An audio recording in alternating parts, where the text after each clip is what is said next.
കഴിഞ്ഞ ദിവസം അരിയും ഉഴുന്നും എല്ലാം കൂടെ ഞാൻ അരച്ച് വെച്ചായിരുന്നു. ഇത് കുറച്ച് നിലത്തങ്ങ് പോയി, അങ്ങ് കണ്ടമാനം കുതിർന്നു പോയി. അപ്പോഴിനി ഇതൊന്ന് ഉണ്ടാക്കിയെടുക്കാം. ഇനി അധികം നേരം പുറത്ത് വെച്ചേക്കുന്നത് ശരിയല്ല. ഞാൻ തവി കൊണ്ട് ഒന്നുകൂടെ ഒന്ന് ഇളക്കി താത്തതാണ്. നമ്മുടെ അടപ്പിന്റെ പുറത്തെല്ലാം ആയിട്ടുണ്ട്.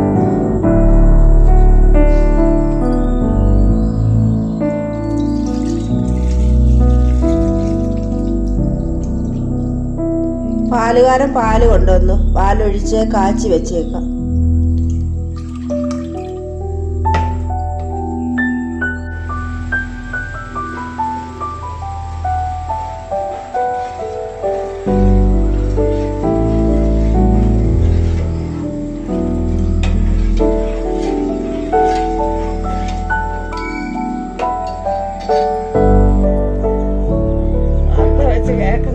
വാർത്ത വെക്കുന്നില്ല.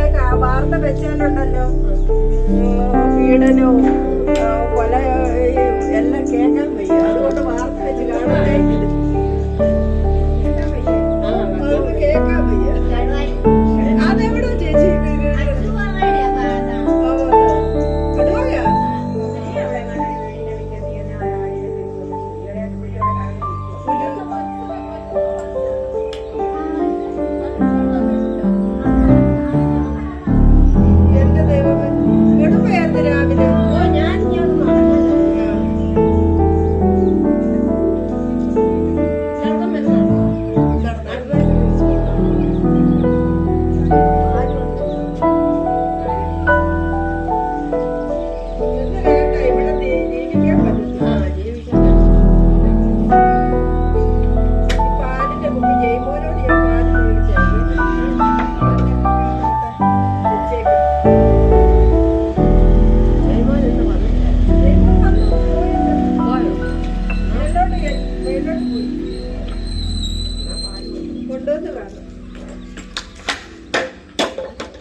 ആണോ?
അത് കിട്ടിയോ?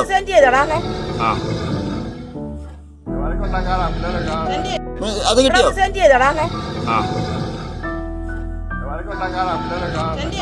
അത് കിട്ടിയോ?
ദോശ കഴിക്കാൻ പോവുകയാണ്.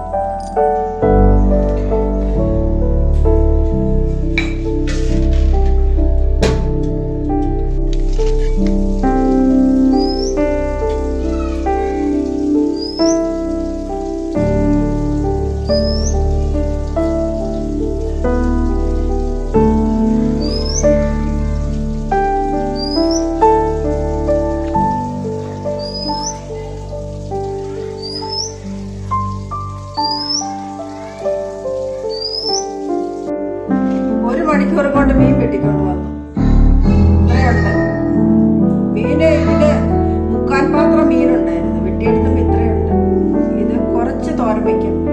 ബാക്കി മുളകും മഞ്ഞൾപ്പൊടി ഉപ്പും കുരുമുളക് പൊടി എല്ലാം കൂടി ഇട്ടൊന്ന് ഇളക്കി എടുത്ത് ഫ്രിഡ്ജ് വെച്ചേക്കാം. ആവശ്യമുള്ളപ്പോഴേ അത് വറുത്തെടുക്കാം.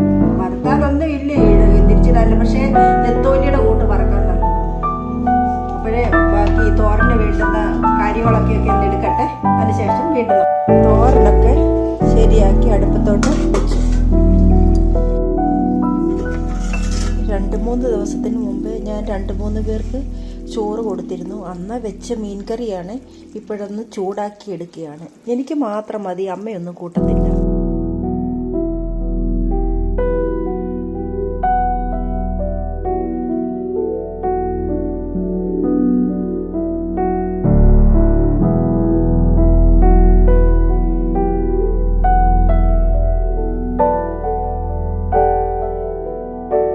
അപ്പോഴേ പാവയ്ക്ക ഞാൻ അരിഞ്ഞെടുത്തു.